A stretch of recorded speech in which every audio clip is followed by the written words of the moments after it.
রাসূল তো এতিমদের সরদার। পৃথিবীর কোন এতিম যেন বলতে না পারে নবীজি আমার ব্যাপারে কি বলবেন, আমি তো এতিম মানুষ, আর তিনি আমার ব্যাপারে কিভাবে আমার দরদ বুঝবেন। নবীজিকে আল্লাহ পাক কেমন এতিম বানালেন, সমস্ত দুনিয়ার এতিমদের সরদার বানালেন। মায়ের পেটে যখন তিনি ছিলেন, 6 মাসের সময় মায়ের পেটে থাকাকালীন বাপের এতিম হয়ে গেলেন। যখন প্রসব বেদনা শুরু হয়েছে মায়ের, দুনিয়ায় যখন তিনি আসবেন, হযরতে আমেনা ঘরের ভিতরে বসে তার অবস্থাটা কি, এই সন্তান পৃথিবীতে আসতে পরে যিনি সবচাইতে বেশি খুশি হবেন তিনি তো আজ দুনিয়ায় নাই। মনের ভিতরে কত কষ্ট। আল্লাহ রাব্বুল আলামিন তার হাবিবকে দুনিয়া আনলেন। রাসূলের দাদা ঘরের সামনে তাঁবুর সামনে দাঁড়ায়া তায়েফ থেকে আগত সাদিয়া গোত্রের লোকদেরকে বলতেছেন, এই ঘরের ভিতরে একটা এতিম বাচ্চা আছে, বেশি টাকা কড়ি দেওয়া যাবে না, যদি দয়া হয় নিয়ে যাও। গরিব মানুষ, এতিম মানুষ দেখে শুনে কেউ আর নিতে চায় না। সবশেষে এলেন ভাগ্যবতী মেয়ে, ভাগ্যবতী মহিলা হযরতে হালিমাতুস সাদিয়া। তিনি এসেছেন, কোন ছেলে পেলে পায় নাই, সকলের শেষে তিনি এসেছেন। আব্দুল মুত্তালিব বলছেন, এই ঘরের মধ্যে একটা এতিম বাচ্চা আছে, দয়া হলে নিয়ে যেতে পারো। তিনি স্বামীর সঙ্গে পরামর্শ করলেন, এরপরে বললেন, যদি দেখতে অন্তত ভালো হয়, মন যদি ভালো লাগে নিয়ে যাব, একেবারে খালি হাতে ফিরে যাওয়ার চাইতে তো ভালো। হযরতে হালিমা বলেন, আমি ঘরের মধ্যে প্রবেশ করলাম, মা আমেনার কোল থেকে শিশু মুহাম্মদ সাল্লাল্লাহু আলাইহি সাল্লামকে যখন আমি কোলে নিলাম, আমি হুজুরের চেহারার দিকে নজর করে দেখলাম, আমার কাছে মনে হলো যেন পূর্ণিমার চাঁদটা আমার কোলে ধরা দিয়েছে। রাসূল কি শিশু মুহাম্মদ সাল্লাল্লাহু আলাইহি সাল্লাম কি যখন নিয়ে বাড়ির দিকে রওনা হলাম, যে গাধা আমার সকলের পেছনে এসেছে সেই গাধা এখন সকলের আগে ছুটে চলে যায়। এরপরে বাড়ি যখন নিয়ে গেলাম, কুয়ায় পানি বাড়লো, গাছে ফসল বাড়লো, খেজুর গাছে খেজুর বাড়তে লাগলো, জমিনে ফলন বেড়ে গেল। রাসূলের দুধ বোন সাইমা রাসূলকে নিয়ে মুহাম্মদ সাল্লাল্লাহু আলাইহি সাল্লাম তাকে দোলনা নিয়ে দোল দিতেছে। কি আশ্চর্য অবস্থা! সাইমা তাকে দোল দিচ্ছে আর বলতেছে, বেঁচে থাকুক মুহাম্মদ সাল্লাল্লাহু আলাইহি ওয়াসাল্লাম, সে দীর্ঘজীবী হোক। কবি লিখতেছেন, কি আশ্চর্য কথা! বেদুইন বালিকা কারে নিয়ে দোল দেয় সে কি তা জানে? বিশ্বনবী মুহাম্মদ রাসূলুল্লাহ সাল্লাল্লাহু আলাইহি ওয়াসাল্লাম এভাবে এতিম অবস্থায় জীবন তার শুরু হলো।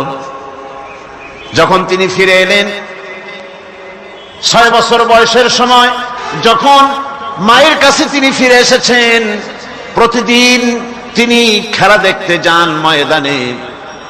ইতিহাসের মধ্যে লেখা হয়েছে, মা প্রতিদিন সন্ধ্যার সময় তাকে ফিরে পান। আজকে সন্ধ্যা হয়ে গেছে, শিশু মুহাম্মদ সাল্লাল্লাহু আলাইহি ওয়াসাল্লাম বাড়ি ফেরেন না। কারণ কি, কেন বাড়ি ফেরে না? সন্ধ্যার দিকে তিনি চলে গিয়েছেন পাহাড়িয়া ময়দানে, যে দেখেন ধুধু করতেছে, চতুর্দিকে সন্ধ্যা হয়ে গেছে, অন্ধকার হয়ে গেছে, কোন ছেলে পেলে নাই, কেউ নাই। পাহাড়ের পাদদেশে বসে শিশু মুহাম্মদ সাল্লাল্লাহু আলাইহি ওয়াসাল্লাম কাঁদতেছেন। মা প্রশ্ন করলেন, বাবারে, সন্ধ্যা উত্তীর্ণ হয়ে গেল, কেন একা একা বসে বসে কাঁদো?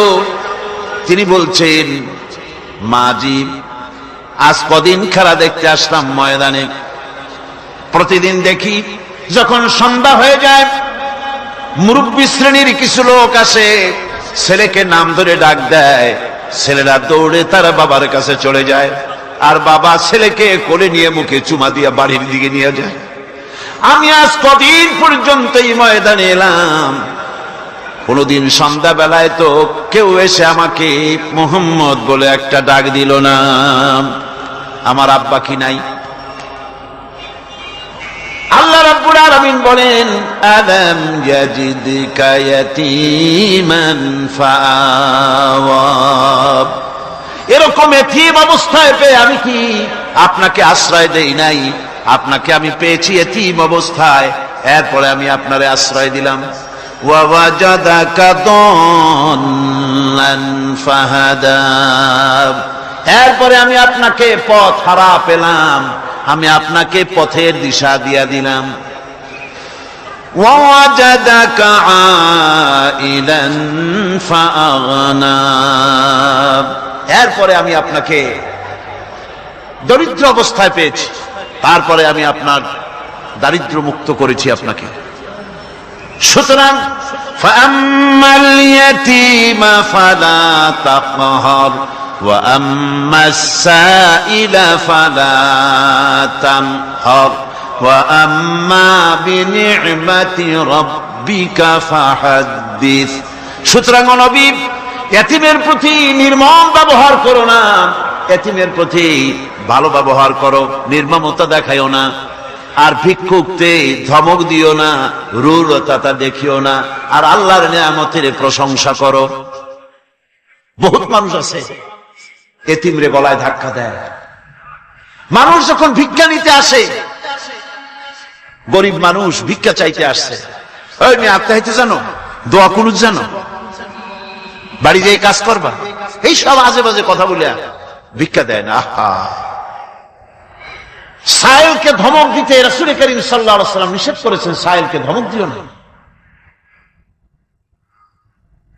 গাড়িতে বসে যাচ্ছেন সাহেব, ট্রাফিক মোড়ে যখন সিগন্যাল জ্বলল, গাড়িগুলি দাঁড়ায় গেল, ফকির এসেছে, হাত নাই পাও নাই, বুড়া মানুষ, একটা পয়সা বার করে না। আবার এই মানুষটি ওই ফকিরকে ধমক দিয়া বার করে দিল। এরপরে এই লোকটি যখন কোন মাজারের কাছে পৌঁছে গেল, 500 টাকার কড় করে নোটটা ফেলে দিল। বলেন টাকা দরকার কার? মরা মানুষের না জিন্দা মানুষের? কার দরকার? যার টাকা দরকার ছিল তারে দেওয়া হলো না, যার দরকার নাই তারে দেওয়া হলো। এরপরে লোকটা না খেয়ে যখন মারা গেল, পথের ফকির, রাস্তার ফকির, না খেয়ে মারা গেছে। এরপরে তার কাফনের কাপড় নাই, লোকটাকে রাস্তার উপরে শোয়া একটা ছেঁড়া কাপড় দিয়ে ঢেকে রেখেছে। বড় লোকেরা, সাহেবরা তখন গাড়ি দাঁড় করে আর 5 টাকা 2 টাকা করে তার লাশের উপরে মারতেছে। এটা মানবতার এর চাইতে লাঞ্ছনা, মানবতার জন্য এর চাইতে গঞ্জনা আর কিছুই হতে পারে না। মানবতার প্রতি লাঞ্ছনা, এর থেকে আর দুর্গতি কি হতে পারে? বেঁচে থাকার সময় 1 টাকা আপনি দিলেন না, মরে যাওয়ার পর বিদায় হয়েছে বালাই, এখন দেওয়া শুরু করেছে। আমার বন্ধুগণ, এই জন্য এতিমের প্রতি দরদ করার জন্য আল্লাহ পাক কোরআনের ভিতরে পরিষ্কার বলেছেন। রাসূল করিম সাল্লাল্লাহু আলাইহি ওয়াসাল্লাম নিজে এতিম ছিলেন, আর এতিমের প্রতি তার এত দরদ ছিল, একবার তিনি ঈদের দিকে নামাজ পড়ার জন্য যাচ্ছেন। প্রতিমধ্যে দেখেন একটা বাচ্চা ছেলে কাঁদতেছে। এই রাস্তায় কত মানুষ গেল, কেউ দাঁড়ালো না থমকে, বাচ্চার ক্রন্দন কাউকে থামাইতে পারল না। কিন্তু বিশ্ব নবী, দয়ার নবী রাহমাতুল লিল আলামিন বাচ্চার কান্না দেখে পাও বাড়াতে পারলেন না। নবীজি দাঁড়ায় গেলেন, জিজ্ঞেস করেন, ও বাচ্চা, ঈদের দিনে কাঁদো কেন? ঈদের দিনে তো কাঁদতে নাই। বাচ্চা বলে, তোমার কাছে বলবো না, আমি সেই সকালবেলা থেকে বসে আছি, আমি যদি মক্কার আব্দুল্লাহর পুত্র মুহাম্মদ রাসূলুল্লাহ সাল্লাল্লাহু আলাইহি সাল্লামকে পাই, মনের দুঃখ তার কাছে বলবো। বিশ্ব নবী জমিনের উপরে বসে পড়লেন, বাচ্চারে কোলের উপরে উঠায় বলেন, বাচ্চা বলো কি তোমার দুঃখ? তুমি যার জন্য বসেছো আমি তো সেই এতিম নবী, কি বলতে চাও? বাচ্চা বলতেছেন, ইয়া রাসূলুল্লাহ, আমার বাবা মারা গেছে সেই ছোট্টবেলায়, একেবারেই তখন মায়ের পেট থেকে আমি আসার পর বাপ মরে গেল, আমার মা আর একজনের সঙ্গে বিয়ে বসেছে, সেই পুরুষটি আমারে দেখতে পারে না, আমার মা যদি আমারে কোলে করে এসে সহ্য করতে পারে না, আমারে চুমা খাইলে সহ্য করতে পারে না, আমারে খাবার দিলে মা মার খায়। আজ ঈদের দিনে রাতে আমার মা আমাকে বলল, বাবারে তোমার কপাল খারাপ, তোমার বাবা মারা গেছে, তোমাকে সাহায্য করার কেউ নাই, আমি তোমার যত্ন করতে পারলাম না, কোলে নিয়ে সুমাও দিতে পারি না, আমার এমনই কপাল খারাপ। সুতরাং এতিমের দরদ এতিম ছাড়ার কেউ বুঝবে না। তুমি আজ চলে যাও, ওই রাস্তায়, ঈদের রাস্তায় দাঁড়ায় থাকো, মাঠের রাস্তার পাশে, বিশ্ব নবীর কাছে তোমার দুঃখ বলো, এতিমের দুঃখ তিনি বুঝবেন। আমি মায়ের কথা মতো এই জায়গায় এতক্ষণ বসে আছি, হুজুর আপনি দয়া করে, আমার কথা তো আপনার কাছে বললাম, আমার মনের এই দুঃখ। নবীজি বাচ্চার কথা শুনতেছিলেন, চোখ দিয়া পানি পড়তেছিল, বাচ্চাকে বুকের সঙ্গে জড়িয়ে ধরে নবীজি বলেন, ও এতিম, মুহাম্মদ সাল্লাল্লাহু আলাইহি ওয়াসাল্লাম যদি তোমার পিতা হন আর হযরতে আয়েশা যদি তোমার মা হয়ে যায়, বলো তোমার মনের দুঃখ মেটে নাকি? ছেলে ডুকরে কেঁদে উঠলো আর বলল, ইয়া রাসূলুল্লাহ, আপনি যদি আমার পিতা হন আর আয়েশা যদি আমার মা হয়ে যায়, এর থেকে বড় সৌভাগ্যের আমার তো আর কিছুই নাই। নবীজি এতিমকে বাড়ি নিয়ে গিয়ে হযরতে আয়েশার হাতে তুলে দিয়ে বললেন, আয়েশা রে, পবিত্র ঈদের দিনে আল্লাহ রাব্বুল আলামিন তোমার জন্য একটা উপহার পাঠিয়েছেন, এটা যত্ন করো। এতিমের প্রতি দরদ রাখার জন্য আল্লাহ রাব্বুল আলামিন বলেছেন, এতিম, মিসকিন, বিধবা, অসহায় লোক, তাদের প্রতি যাতে করে মুসলিম সমাজ লক্ষ্য রাখে, সেজন্য আল্লাহ পাক নির্দেশ করেছেন। বুখারী এবং মুসলিম শরীফের হাদিসে এসেছে, আস-সাই আলাল আরমালাত ওয়াল মিসকিন কাস-সাই ফি সাবিলিল্লাহ। বিধবাদের জন্য, মিসকিনের জন্য কেউ যদি কোনো উদ্যোগ গ্রহণ করে, কেউ কোনো সাহায্য দেয়, জিহাদের ময়দানে জিহাদ করে আল্লাহর রাস্তায় যে সওয়াব পাওয়া যায়, যে মর্যাদা পাওয়া যায় আল্লাহর কাছে, এতিম, মিসকিন, বিধবাকে সাহায্য করলে সেই সওয়াব আল্লাহ রাব্বুল আলামিন আমলনামায় দিয়ে দেন। আমাদের প্রিয় নবী এতিম মিসকিনদের খুবই ভালোবাসতেন। ভালোবাসতেন তার নিজের চাকর হযরত যায়েদ ও আনাস রাদিয়াল্লাহু তাআলা আনহুকে। সে সম্পর্কে এখন আলোচনা করা হচ্ছে। তার চরিত্রই প্রমাণ করে, নবীদেরকে বায়নাত দেওয়া হয়েছে, এমন চরিত্র, আচার আচরণ দেওয়া হয়েছে যাতে করে লোকেরা অভিভূত হয়ে যায়, আকৃষ্ট হয়ে যায়। হযরতে যায়েদ, তিনি তো কৃতদাস ছিলেন, হারায় গেলেন বাপ মা থেকে, আর এরপরে কুদরত তারে মুহাম্মদ সাল্লাল্লাহু আলাইহি ওয়াসাল্লামের ঘরে উঠায় দিল। তিনি তখন আল্লাহর নবী, তখন নবুয়তের দায়িত্ব পান নাই। যায়েদের পিতার কাছে খবর হয়ে গেল, যায়েদ আছে রাসূলের বাড়িতে, মুহাম্মদ সাল্লাল্লাহু আলাইহি ওয়াসাল্লামের বাড়ি মক্কায়। তারা এসে হুজুরের সঙ্গে দেখা করে বললেন, মুহাম্মদ সাল্লাল্লাহু আলাইহি ওয়াসাল্লাম, জানতে পেরেছি আপনার কাছেই আমাদের ছেলে যায়েদ আছে, মেহেরবানি করে তাকে আমাদেরকে ফিরায় দেন। হুজুর বলেন, যায়েদ যদি তোমাদেরকে চিনতে পারে আর যদি যেতে চায়, আমার পক্ষ থেকে কোনো আপত্তি নাই, অবশ্যই যাবে। তবে যায়েদ যদি যেতে না চায়, আমি এমন লোক নই যে কেউ আমার কাছে থাকতে চাইলে আমি জোর করে তাকে ঠেলেও দিতে পারি না, আমি তেমন লোক নই। পিতা বললেন, আপনি অবশ্যই যুক্তিপূর্ণ কথা বলেছেন। হযরতে যায়েদকে আনা হলো। হুজুর বললেন, তুমি কি চেনো এদের? কি? যায়েদ বললেন, চিনি, ইনি আমার বাবা, উনি আমার চাচা।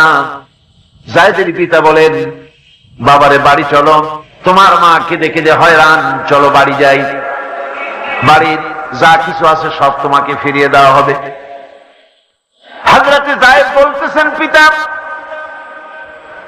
বাড়িতে যা আছি তাই শুদ্ধ, তামাম দুনিয়াটা যদি আমারে দেওয়া হয়, এই লোকটির কাছে থেকে যে ব্যবহার পেয়েছি, আমি এই লোকের কদম ছেড়ে যেতে পারি না। তার চরিত্রই প্রমাণ করে তিনি নবী, কি ব্যবহারটা পেয়েছেন। হযরত আনাস রাদিয়াল্লাহু তাআলা ছোট মানুষ, 8 বছর বয়সের সময় হুজুরের খাদেম হয়ে হুজুরের বাড়িতে আসছেন। আচ্ছা, 8 বছর বয়সের কিশোর ভুল তো করতেই পারে, গরম পানি চাইলে ঠান্ডা পানি এনে দেবে, স্যান্ডেল চাইলে জুতো আনবে, বিছানা বিছাইতে বললে উঠাইতে, এটা স্বাভাবিক। কিশোর মানুষ, ছোট মানুষ। এবার শুনুন, বাইয়ানাত কারে বলে? নবীদের বাইয়ানাত আল্লাহ যে দিয়েছেন সেটা কি জিনিস?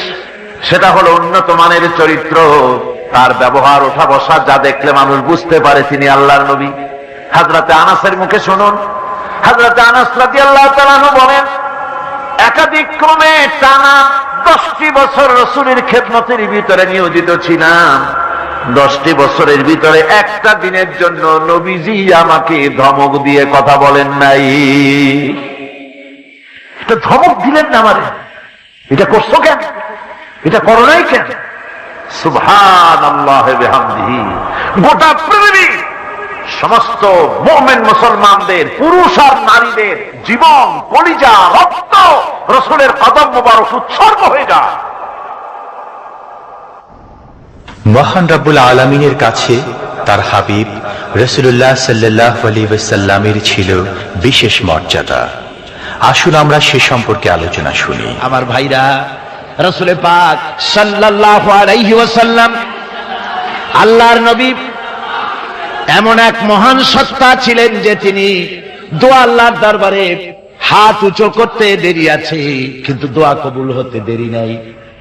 হিজরত করে মদিনায় এসেছেন, নামাজ পড়তে দিল চায়, কাবা শরীফের দিকে ফিরে যদি নামাজ পড়তে পারতাম দিলটা বড় ভালো লাগতো, কিন্তু হাত উঁচু করে মোনাজাত করতেছেন না, আল্লাহর কাছে বলতেওছেন না যে আল্লাহ তুমি আমার কিবলাটা বাইতুল মুকাদ্দাস থেকে ফিরাইয়া মক্কা শরীফে বাইতুল্লাহর দিকে ফিরাই দাও। মুখেও বলতেছেন না, মনেও না, শুধু আকাশের দিকে বারবার তাকাচ্ছেন, মোনাজাত করেন নাই। মনে মনে আশা পোষণ করতেছেন যদি এমন একটা ওহী নাজিল হয়ে যেত। আল্লাহ রাব্বুল আলামিন সঙ্গে সঙ্গে রাসূল জোহরের নামাজ পড়তেছিলেন, 2 রাকাত পড়া হয়ে গেছে, এমন সময় ওহী নাজিল হয়ে গেল, ক্বাদ নারা তাকাল্লুবা ওয়াজহিকা ফিস সামা। ও নবী, আমি দেখতে পেয়েছি বারবার আপনি আকাশের দিকে তাকাচ্ছেন। সুবহানাল্লাহ, আমি দেখতে পেয়েছি।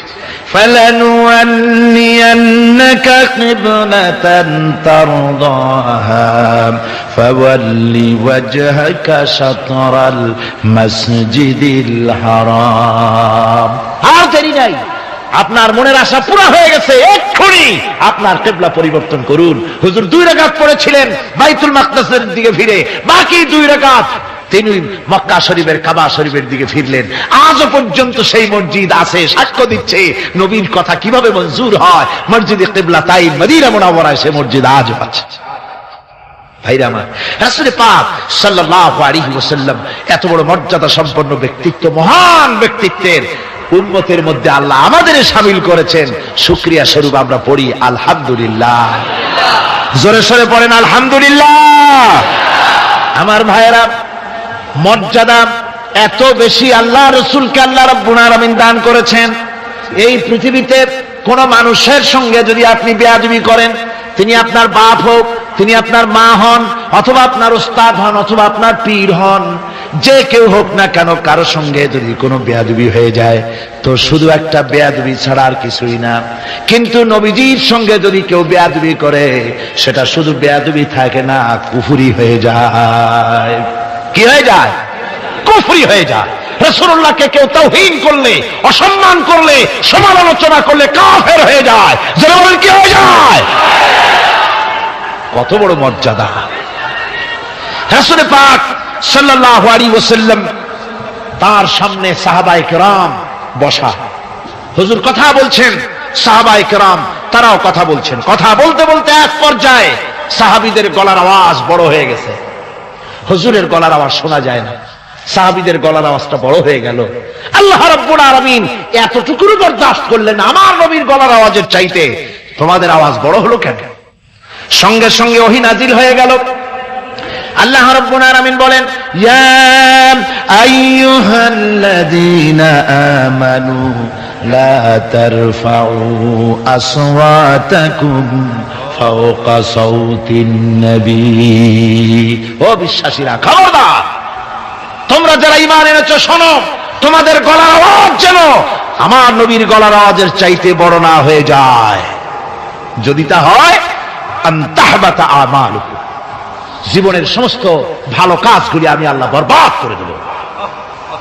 আজ পর্যন্ত এই আয়াতে কারিমা রাসূল পাক সাল্লাল্লাহু আলাইহি ওয়াসাল্লামের রওজায়ে আতহারের সামনে সবুজ সাইনবোর্ডের উপরে সোনার অক্ষর দিয়ে এই আয়াতে কারিমা লেখা রয়েছে সুবহানাল্লাহ। সর্বকালের সর্বযুগের সর্বশ্রেষ্ঠ মহামানব, সর্বশ্রেষ্ঠ বিশ্বনবী, আল্লাহর পরে যার মর্যাদা, তিনি হচ্ছেন মুহাম্মদ রাসূলুল্লাহ সাল্লাল্লাহু আলাইহি ওয়াসাল্লাম। রাসূলুল্লাহ সাল্লাল্লাহু আলাইহি ওয়াসাল্লামের প্রতি মহান আল্লাহর ভালোবাসার অন্যতম নিদর্শন হচ্ছে মেরাজ। এর মাধ্যমে আল্লাহ রাব্বুল আলামিন তার বন্ধুকে নিজের সান্নিধ্যে নিয়েছিলেন। এখন আমরা শুনব সেই মেরাজের কাহিনী। দুলির ধরা থেকে রাসূলকে আরশে আজিমে নিয়ে যাওয়া হবে। বোরাক এলো। বোরাক হচ্ছে বারতুন থেকে উৎপত্তি। এর অর্থ হচ্ছে বিজলি, বৈদ্যুতিক গতি সম্পন্ন, ঘোড়ার চাইতে ছোট, খচ্চরের চাইতে বড়, এই জাতীয় একটা প্রাণীর মতো হযরতে জিবরাইল নিয়ে আসলেন। আমাদের দেশে কারো কারো বাড়িতে আয়নায় বান্দানো থাকে এই ছবিটা। ঘোড়া আছে, দুইটা ডানা আছে, মাথাটা মেয়ে লোকের মতো, চুলগুলো ঝুলে পড়ছে, নিচে লেখা আছে হাজা বুরাকুন নবী সাল্লাল্লাহু আলাইহি ওয়াসাল্লাম। আন্দাজে কোথায় পাইছে আল্লাহ জানে, মিথ্যে কথা, বাজে কথা। আল্লাহ এরকম একটা মেয়ে লোক মার্কা ঘোড়া পাঠাইছিল হুজুরকে নেওয়ার জন্য, এটা কথা হইল। রাসূলকে মক্কা থেকে, উম্মে বাবে উম্মে হানি থেকে হুজুরকে বের করে নিয়ে যাওয়া হলো বাইতুল মাকদাস।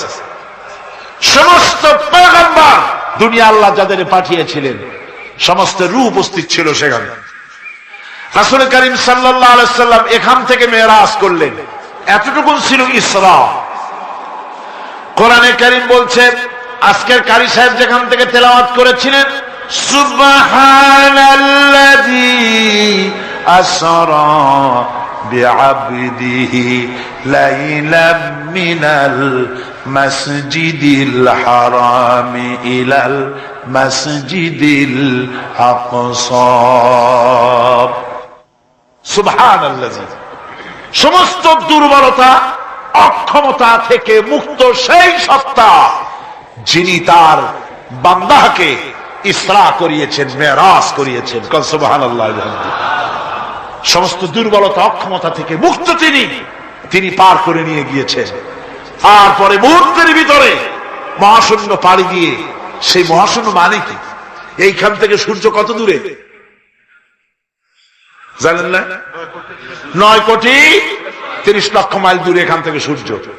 সেই সূর্য, তারপরে রয়েছে গ্যালাক্সি, মিল্কি ওয়ে, গ্রহ নক্ষত্র, সে যে কত দূরে, যে সমস্ত তারকা, এমন বহুত তারকা আছে যে তারকা সৃষ্টির পর তার আলো পৃথিবীর মাটি আজ পর্যন্ত স্পর্শ করে নাই, অথচ আলোর গতি প্রতি সেকেন্ডে কত মাইল? 1,86,000 মাইল। এই 1,86,000 মাইলের সেকেন্ড, এর মিনিট, এর ঘন্টা, এর দিন, এর সপ্তাহ, এর মাস, এর বছর, এটাকে বলা হয় লাইট ইয়ার, আলোকবর্ষ। সেই তারকা তৈরি হওয়ার পর কত সহস্র সহস্র লাইট ইয়ার চলে গেল, আজ পর্যন্ত সেই তারকার আলো পৃথিবীর মাটি স্পর্শ করতে পারে নাই। তাহলে সেই তারা কোথায়? আল্লাহ রাব্বুল আলামিন তার হাবিবকে চাঁদ, সূর্য, গ্রহ, নক্ষত্র, মহাশূন্য পাড়ি দিয়ে, তারপরে 7 আকাশ পাড়ি দিয়ে সিদরাতুল মুনতাহা পর্যন্ত নিয়ে গেলেন। জোরে কোন সুবহানাল্লাহ। এবার সিদরাতুল মুনতাহা পর্যন্ত যাওয়ার পথে যত ঘটনা ঘটল, সেগুলো আপনারা ইতিহাস থেকে পড়ে নেবেন, ওগুলি বলার সময় আমার কাছে নাই। সিদরাতুল মুনতাহায় যাওয়ার পর হযরতে জিবরাইল বলেন, আর আমি যেতে পারবো না, এটা হলো বিপজ্জনক বর্ডার। আমি যদি আর এক চুল অগ্রসর হই তাহলে আমি জ্বলে পুড়ে ছাই হয়ে যাব, আমার আর যাওয়ার অধিকার নাই। হুজুর সেখানে বসে থাকলেন। জিবরাইল বলে গেলেন, এখান থেকে আপনাকে নেওয়ার কুদরতি ব্যবস্থা হয়ে যাবে। রাসূল দুনিয়ায় ফিরে এসে হযরতে বেলালকে ডেকে বলেছিলেন, বেলাল গো, এমন কি আমল তুমি করো আমারে শোনাও। হযরতে বেলাল বলেন, হুজুর আমার আমল তো সব আপনি জানেন। কয় না, কি করো শোনাও।